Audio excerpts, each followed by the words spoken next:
Probability अर्थात प्रायिकता को हम लोग समझने की कोशिश करते हैं। इसका डेफिनेशन है probability is a concept which numerically measures the degree of certainty of the occurrence of event। Means यह बेसिकली क्या करता है, डिग्री ऑफ अक्रेंस, किसी की होने की संभावना को व्यतीत करता है, उसको मेजर करता है एक न्यूमेरिकल वैल्यू में। जैसे कि दो स्टूडेंट हैं, दोनों किसी इंटरव्यू में एक पोस्ट के लिए अप्लाई कर रहा है। मीन्स एक पोस्ट के लिए दो अप्लीकेंट हैं, तो कितने चांसेस हैं, एक अप्लीकेंट का कितना चांस है कि वो जॉब में सिलेक्ट हो जाए।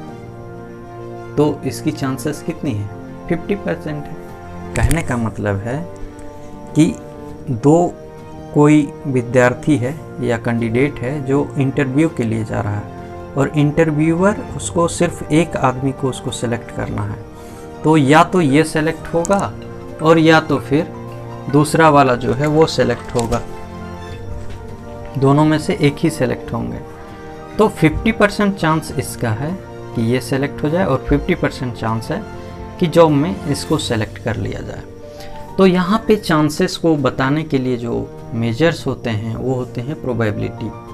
अगर प्रोबेबिलिटी के सेंस में बात करें तो 50% कह रहे हैं, इसका मतलब 50/100 मीन्स कितना, 1/2 मीन्स 0.5 प्रोबेबिलिटी इसकी है कि ये सेलेक्ट हो और 0.5 प्रोबेबिलिटी इसकी है कि ये जॉब में सेलेक्ट हो जाए। अब इसमें बहुत सारे टर्म्स आते हैं जिस टर्म को समझना जरूरी होता है, जैसे कि experiment.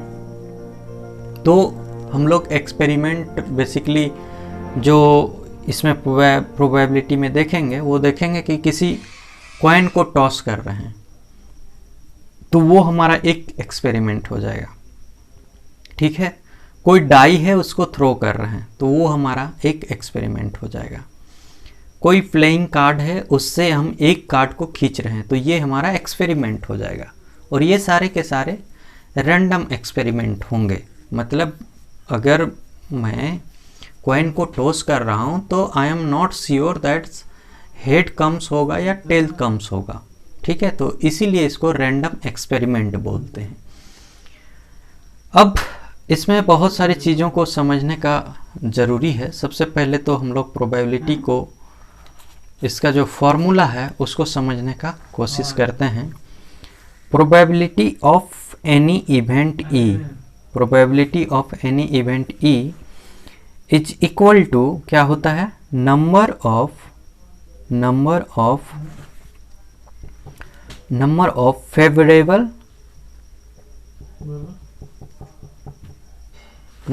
Favourable event E divide by total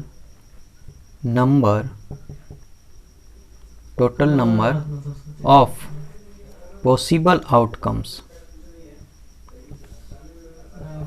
total number of possible outcomes means यहाँ पे दोनों चीज़ों को समझने का ज़रूरी है। Probability of event E equal to होता है number of favourable event E divide by total number of possible outcomes. अब यहाँ पे दो चीज़ समझने की ज़रूरी है कि फेवरेबल इवेंट क्या होता है और नंबर ऑफ पॉसिबल आउटकम्स क्या होता है। तो फेवरेबल इवेंट्स जो हमें चाहिए होता है, जैसे कि मैंने एक कॉइन को टॉस किया और मुझे हेड चाहिए, तो हेड का आना ये हमारे फेवर में होगा। ठीक है, हेड का आना क्या होगा, हमारे फेवर में होगा। और total number of possible outcomes मतलब क्या हो गया कि कितनी संभावनाएं हैं एक कॉइन में, या तो वो हेड आ सकता है या टेल आ सकता है, ये दो संभावनाएं हैं।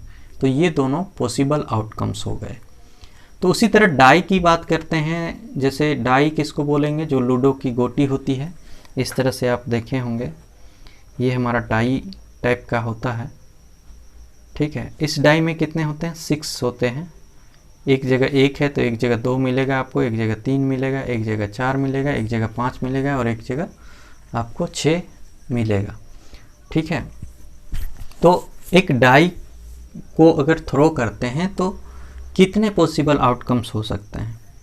ऐसा हो सकता है कि 1, 2, 3, 4, 5 और 6, ये 6 पॉसिबल आउटकम्स हो सकते हैं।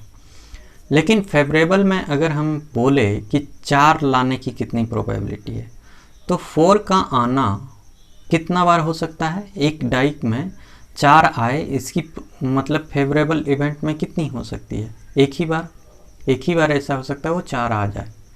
तो फेवरेबल इवेंट यहाँ पे क्या हो गया? 4 का आना बेसिकली। तो यहाँ पे 2 चीज़ें आपको समझ में आया कि नंबर ऑफ फेवरेबल इवेंट्स किसको बोलेंगे, नंबर ऑफ पॉसिबल आउटकम्स किसको बोलेंगे। नंबर ऑफ पॉसिबल आउटकम्स को ही हम लोग सैंपल स्पेस भी बोलते हैं। क्या बोलते हैं? Sample space. ठीक है, सैंपल स्पेस को किससे डिनोट करते हैं? एस से। तो सैंपल स्पेस क्या होता है? वही है कि टोटल पॉसिबल आउटकम्स कितना है, कोई भी चीज़ है। एक अगर हम लोग कार्ड की बात करते हैं, प्लेइंग कार्ड की बात करते हैं, तो उस प्लेइंग कार्ड में कितने हैं? 52 कार्ड्स होते हैं। तो वो 52 कार्ड्स क्या होंगे? सैंपल स्पेस होंगे। अगर एक कॉइन की बात करेंगे तो हेड और टेल 2 होंगे, है ना। और एक डाई की बात करेंगे तो नंबर ऑफ सैंपल स्पेस 6 होगा। अभी मैं सिर्फ एक की बात कर रहा हूँ। अगर 2 होंगे तो उसका फिर अलग सैंपल स्पेस बनेगा। तो आई होप इतना आपको समझ में आ गया होगा। अब प्रोबेबिलिटी की जो वैल्यू है, ये जो प्रोबेबिलिटी ऑफ ई लिखा हुआ है, इसकी जो वैल्यू है वो आपको कितना हो सकता है? उसकी वैल्यू 0 से बड़ा प्रोबेबिलिटी ऑफ ई और लेस देन इक्वल टू 1 हो सकता है। ठीक है, अगर इसके अंदर में आपका आंसर आ रहा है 0 और 1 के बीच में, तो आपका क्या है? प्रोबेबिलिटी का आंसर सही है। मतलब प्रोबेबिलिटी 0 और 1 के बीच की वैल्यू होती है। यहाँ पे मैं इक्वल टू का साइन दिया हूँ, इसका मतलब प्रोबेबिलिटी 0 भी हो सकता है। 0 कब होगा? जब जो नोमिनेटर था हमारा, नंबर ऑफ फेवरेबल इवेंट्स, वो 0 हो जाए। कहने का मतलब है कि एक कॉइन को मैंने टॉस किया और वो कॉइन बीच में ही रह गया ज़मीन में, वो कहीं गिरा, मतलब वो कहीं पे पलटी नहीं किया, ना उसमें हेड आया ना टेल आया, वो ज़मीन पे बीच में एकदम वो रुक गया।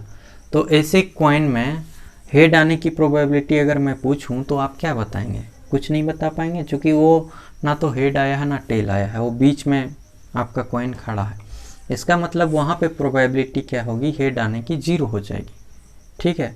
और अगर कोई सेल्फ डिजाइन कॉइन है जिसके दोनों साइड में हेड और हेड है, मतलब उसके लेफ्ट में भी हेड है और राइट में भी, दोनों साइड उसके हेड है, या फिर आप समझे कि दोनों साइड टेल टेल है, तो ऐसे केसेस में क्या होगा? जब उसको उस कॉइन को टॉस करेंगे तो हर फेज में वो एक ही रिजल्ट देगा। मतलब कितनों बार भी उसको टॉस करें, वो अगर हेड से डिजाइन है कि दोनों साइड उसके हेड हैं तो वो हेड ही देगा, और अगर टेल से डिजाइन है तो टेल ही देगा। मतलब वहाँ पे 100% हम सिक्योर हैं कि हेड आएगा ही आएगा। तो ऐसे केसेस में वहाँ पे प्रोबेबिलिटी कितना हो जाता है? 1 हो जाता है। ठीक है, यहाँ तक आपको समझ में आ गया होगा। अब किसी का प्रोबेबिलिटी है कि वो जॉब में 30% चांस है कि वो सेलेक्ट हो जाए। ठीक है, 30% चांस है कि वो किसी एग्ज़ाम में सेलेक्ट हो जाए। ठीक है, किसी पोस्ट के लिए। तो मैं पूछूं कि इस बंदे की कितनी परसेंटेज ऐसा है कि वो सेलेक्ट ना हो। ठीक है, मैं बोल रहा हूँ प्रोबेबिलिटी कि इसका सिलेक्शन ना हो, उसकी प्रोबेबिलिटी आप कैसे फाइंड करेंगे? तो उसको फाइंड करने के लिए क्या करना होगा? आप इस प्रोबेबिलिटी को 100 से माइनस कर देंगे और कहेंगे कि 70% चांस है कि वो जॉब में सेलेक्ट ना हो। क्योंकि 30% चांस है कि वो जॉब में सेलेक्ट हो रहा है, तो 70% चांस है वो जॉब में सेलेक्ट नहीं होगा। मीन्स 100 में से मैंने माइनस कर दिया 30% को, देन वी गेट 70%। लेकिन प्रोबेबिलिटी के केस में जब आपको न्यूमेरिकल वैल्यू दिया हुआ है, किसी का होने की प्रोबेबिलिटी आपको पता है और उसकी ना होने की प्रोबेबिलिटी अगर आपसे पूछा जा रहा है, तो आप क्या करेंगे? 1 में से माइनस कर देंगे। ठीक है, अगर किसी की प्रोबेबिलिटी होने की संभावना, किसी की प्रोबेबिलिटी मान लेते हैं 1/2 आया, तो इसके ना होने की प्रोबेबिलिटी कितनी होगी? प्रोबेबिलिटी ऑफ ई नॉट मतलब इवेंट अकर्स ना हो, इसकी प्रोबेबिलिटी कितना होगा, तो इसको 1 में से प्रोबेबिलिटी ऑफ जो इवेंट जो होने की संभावना था उसको आप घटा देंगे, तो 1 में से 1/2 घटा देंगे तो कितना आ जाएगा, 1/2 ही आ जाएगा। ठीक है, ये चीज़ मतलब कहने का मेरा ये है कि प्रोबेबिलिटी, देखिए यहाँ पे दिख रहा होगा आपको, probability not E, probability not E, इसको निकालने के लिए 1 में से प्रोबेबिलिटी ऑफ ई कर देंगे तो हमें वो निकल जाएगा जो हमको नहीं चाहिए था। मतलब किसी की होने की प्रोबेबिलिटी मालूम है, ना होने की प्रोबेबिलिटी अगर पूछा जाए तो आप उसको सीधा सीधा 1 में से माइनस कर देंगे। ठीक है, यहाँ तक आपको समझ में आ गया होगा।